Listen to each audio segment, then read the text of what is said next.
সুপ্রিয় দর্শক, আসসালামু আলাইকুম। আপনাদের সবাইকে স্বাগত জানাচ্ছি। এখনকার আলোচনা আপনাদের সঙ্গে আছি আমি সিরাজুল ইসলাম। দর্শক, সুইজারল্যান্ডের জেনেভা শহরে ইরান এবং আমেরিকার মধ্যে আলোচনা হলো। আলোচনা থেকে ইরানের প্রতিনিধি দল দেশে ফিরে এসেছে। তবে এর ভেতরে আলোচক দলের প্রধান বাকের কলিবাফ এবং পররাষ্ট্রমন্ত্রী আব্বাস আরাকচি ওমানে গেছেন। বাকের কলিবাফ পরিষ্কার করে বলেছেন, হরমুজ প্রণালী ইরানের নিয়ন্ত্রণেই থাকবে এবং কখনো যুদ্ধের আগের অবস্থায় ফিরে যাবে না। অথচ মার্কিন প্রেসিডেন্ট ডোনাল্ড ট্রাম্প এখনও মাঝে মাঝেই বলে যাচ্ছেন হরমুজ প্রণালী পুরোপুরি খুলে যাবে এবং সেখানে কোনো টোল থাকবে না। যদি টোল আরোপ করে তাহলে আমেরিকা করবে। আসলে এখানে কোনো সংকট সৃষ্টির আশঙ্কা আছে কিনা? আমেরিকার সাথে ইরানের সুইজারল্যান্ডের জেনেভায় যে আলোচনা হয়েছে তারপরে ইরানের উপর থেকে নিষেধাজ্ঞা প্রত্যাহার করে নিয়েছে। এখন ইরান মুক্তভাবে তেল বিক্রি করতে পারছে। তাহলে তেলের দাম আসলে কতটা কমবে সারা বিশ্বে? বাংলাদেশ কিভাবে এখান থেকে লাভবান হতে পারে? একই সঙ্গে আর একটা বিষয় আছে, সেটি হচ্ছে যে ইরানের প্রেসিডেন্ট পেজেশকিয়ান আজ পাকিস্তানে যাচ্ছেন এবং তিনি মূলত কেন যাচ্ছেন পাকিস্তানে? এরপরে সবচেয়ে বড় প্রশ্ন হয়ে দেখা দিয়েছে ইরান এবং আমেরিকার মধ্যে যে সমঝোতা হলো সে অনুযায়ী চুক্তির ব্যাপারে আলোচনা চলছে। নানা পদক্ষেপ দিচ্ছে দুই পক্ষ। ইসরায়েলের প্রধানমন্ত্রী নেতানিয়াহু কিন্তু একেবারে কর্নার্ড হয়ে গেছেন, সাইড হয়ে গেছেন। তাহলে কি এই যুদ্ধ থেকে সবচেয়ে বড় ক্ষতির শিকার নেতানিয়াহুই হলেন? এমন প্রশ্ন কিন্তু আছে। সুপ্রিয় দর্শক, এই বিষয়গুলো নিয়ে এখন বিস্তারিত আলোচনা করব। আশা করি আপনারা শেষ পর্যন্ত সঙ্গে থাকবেন।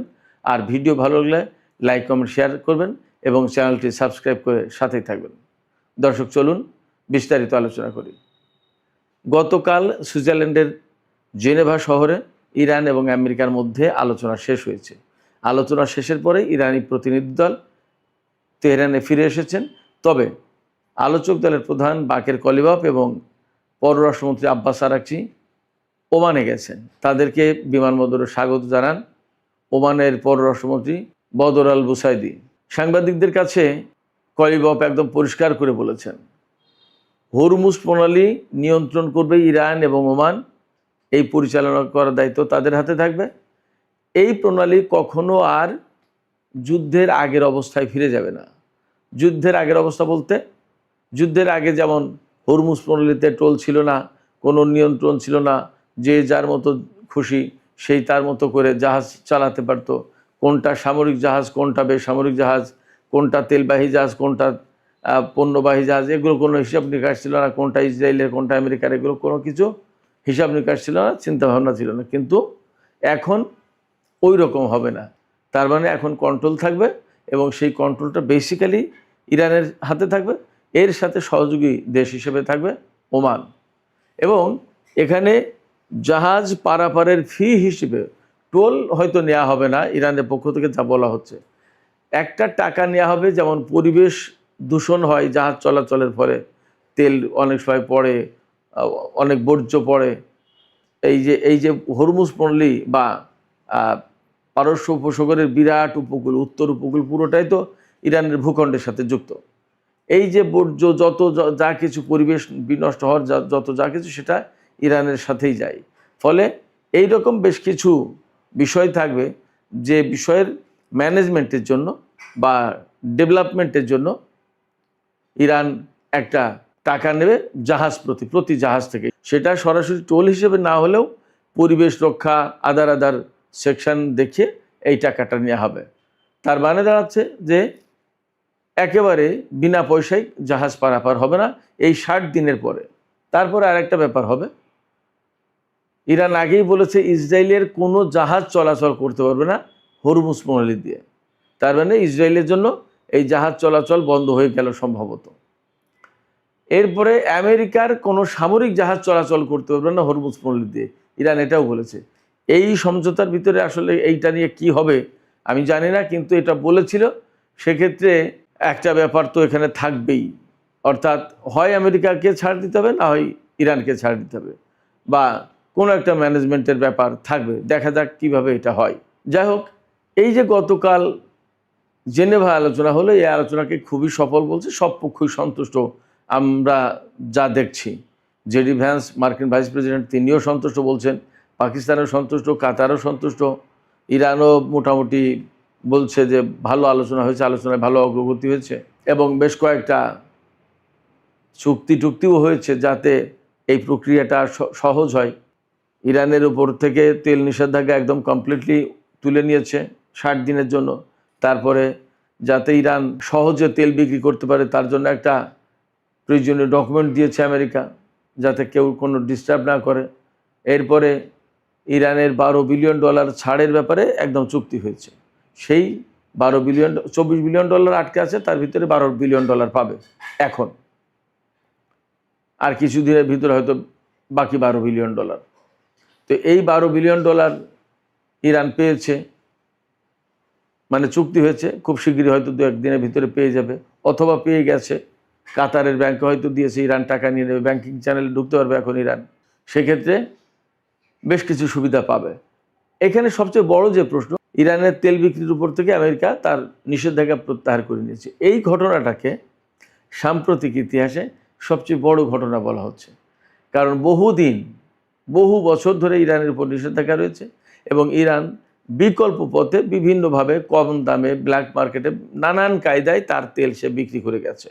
এখন যখন ইরান তেল বিক্রি করতে পারবে একদম প্রকাশ্যে, তখন কিন্তু ইরানকে আর অতটা কমে তেল বিক্রি করতে হচ্ছে না, যেহেতু সে বৈধভাবে তেল বিক্রি করতে পারবে। এবং ধরে নেওয়া হচ্ছে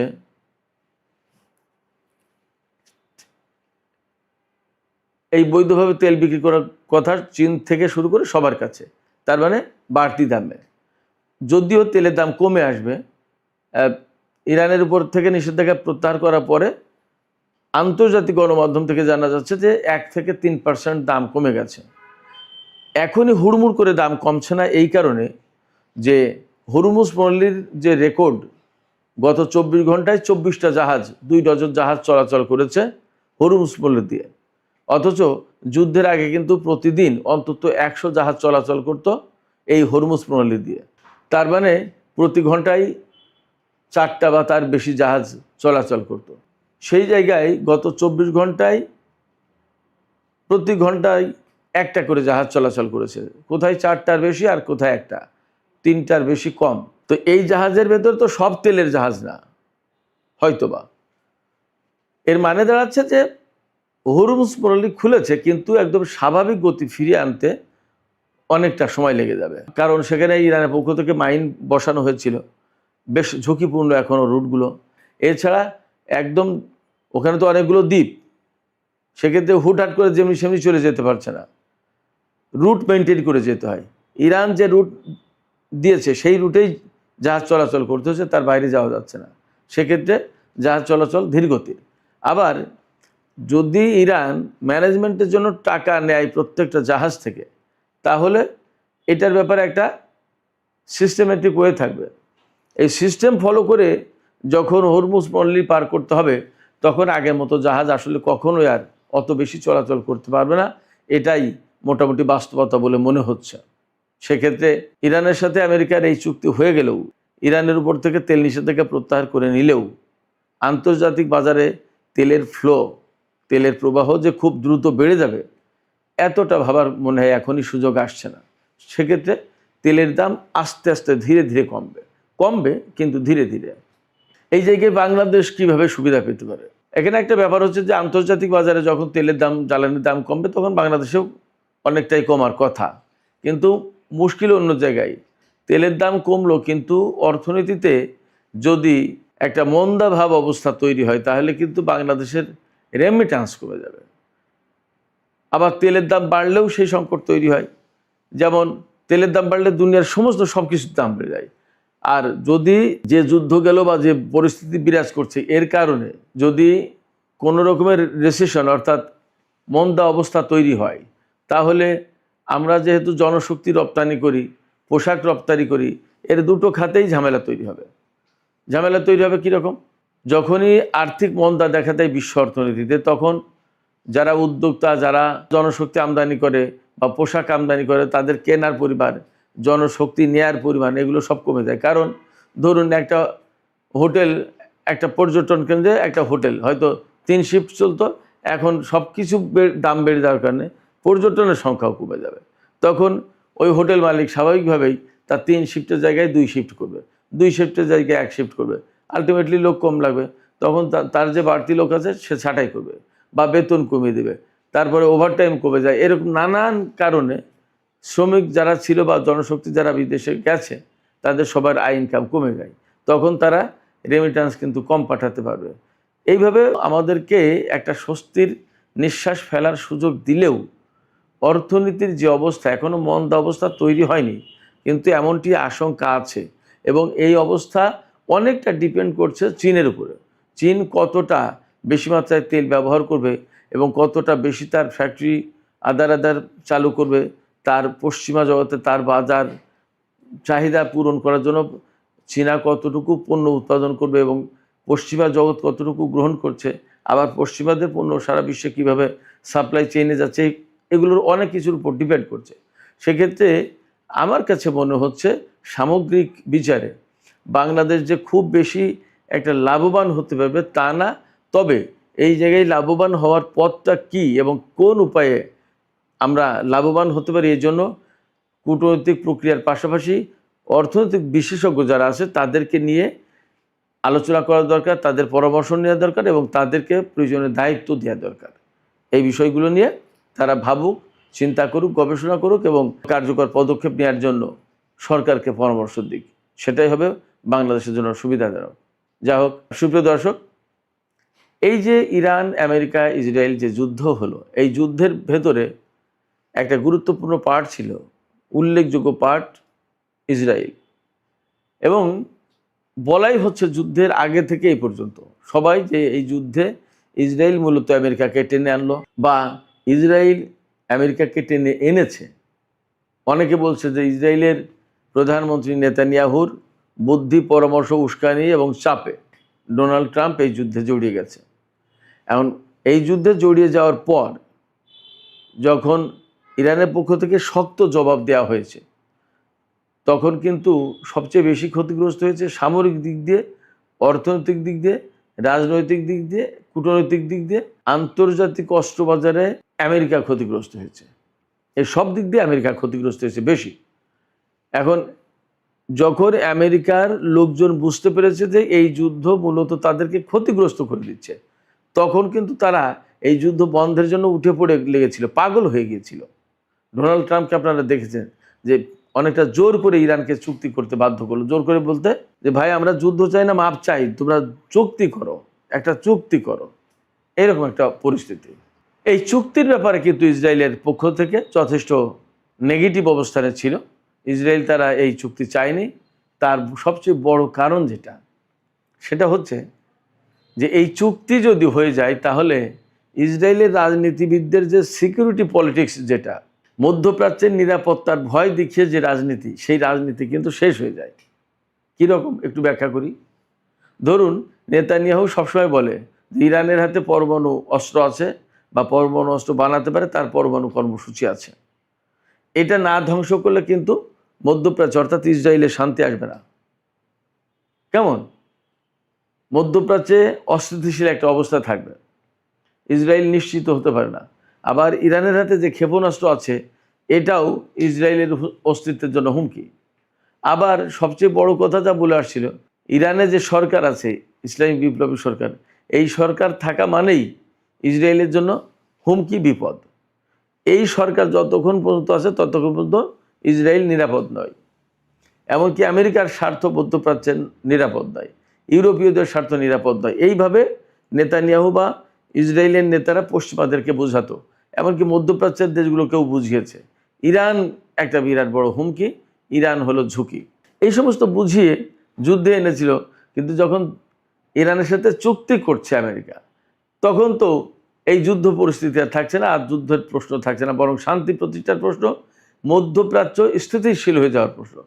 তখন নেতানিয়াহু কাকে বলবে যে ইরান হুমকি? আমেরিকাকে বলবে, সেই আমেরিকা তো ইরানের সাথে চুক্তি করলো, তাহলে আর কাকে বলবে?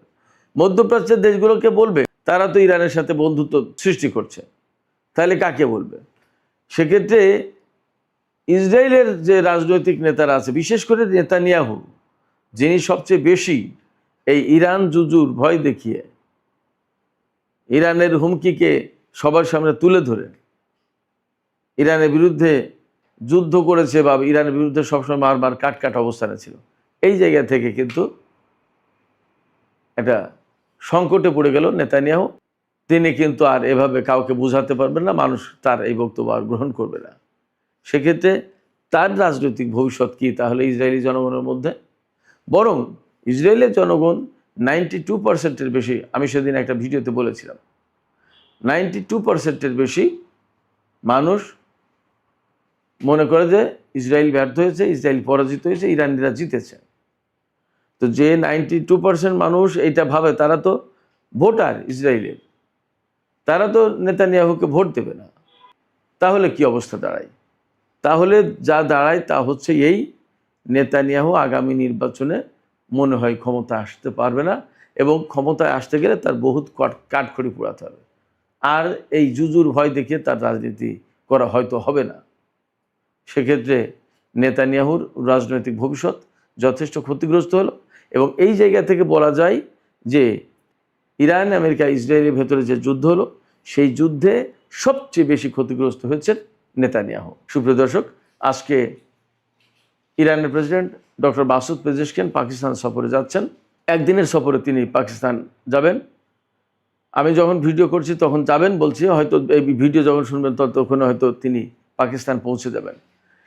এই সফরের একটা বড় কারণ হচ্ছে ইরানের প্রেসিডেন্ট মাসুদ পেজেশকিয়ান ব্যক্তিগতভাবে পাকিস্তানে উপস্থিত হয়ে পাকিস্তান সরকারকে, জনগণকে ধন্যবাদ দিতে চাই। এই যুদ্ধবিরতি, এই যুদ্ধের অবসান ঘটানোর ক্ষেত্রে পাকিস্তান সরকার এবং জনগণ যে ভূমিকা রেখেছে, তার জন্য তিনি পাকিস্তান সরকার এবং জনগণকে ধন্যবাদ দিতে চান। পাশাপাশি বাণিজ্য সহযোগিতা আরও অনেক বেশি বাড়ানো যায় কিভাবে, তার একটা আলাপ আলোচনা তিনি করবেন। এবং এই সময় তিনি পাকিস্তানের প্রধানমন্ত্রী প্রেসিডেন্ট আসিফ আলী জারদারি, প্রধানমন্ত্রী শাহবাজ শরীফ, এরপরে পররাষ্ট্রমন্ত্রী ইসাক দার, হয়তো সেনাপ্রধান আসিম মুনির, এরপরে সিনেটের চেয়ারম্যান গিলানি, এরপরে পাকিস্তানের জাতীয় সংসদের স্পিকার আয়াজ সাদিক, সবার সাথেই বৈঠক হবে। তো এই বৈঠক এবং এই ইরানের প্রেসিডেন্টের পাকিস্তান সফর, এই সফরটাকে বিশেষ গুরুত্ব দিচ্ছে পাকিস্তান ইরানের পক্ষ থেকেও। এবং এত বেশি নিরাপত্তা ব্যবস্থা নেওয়া হয়েছে রাজধানী ইসলামাবাদে যে অনেক বাস টার্মিনাল, বাস চলাচল অনেক কিছু বন্ধ করে দেওয়া আছে। এমনকি ইসলামাবাদ হাইকোর্ট আজকে বন্ধ, অনেক অফিস আদালত, বহু কিছু বন্ধ তার নিরাপত্তার জন্য এবং এই সফর নির্বিঘ্ন করার জন্য। সেক্ষেত্রে আমরা আশা করতেই পারি যে এই সফর থেকে ইরান এবং পাকিস্তানের সম্পর্ক অন্যরকম উচ্চতায় চলে যাবে। সুপ্রিয় দর্শক, এখনকার আলোচনা এখানে শেষ করতে চাই। যাবার আগে আমি আপনাদের কাছে জানতে চাই, আমি যে বললাম এই যুদ্ধ থেকে সবচেয়ে বেশি ক্ষতিগ্রস্ত হয়েছে নেতানিয়াহু, আপনাদের কি তাই মনে হয়, নাকি আপনাদের ভিন্ন কোনো চিন্তা আছে? তো দর্শক, আপনারা আপনাদের মতামত কমেন্টে জানাতে পারেন। আর ভিডিও ভালো লাগলে লাইক, কমেন্ট, শেয়ার করবেন এবং চ্যানেলটি সাবস্ক্রাইব করে সাথেই থাকবেন। দর্শক, এখনকার আলোচনা এখানে শেষ করতে চাই। আপনারা সবাই অনেক অনেক ভালো থাকুন। আল্লাহ হাফেজ।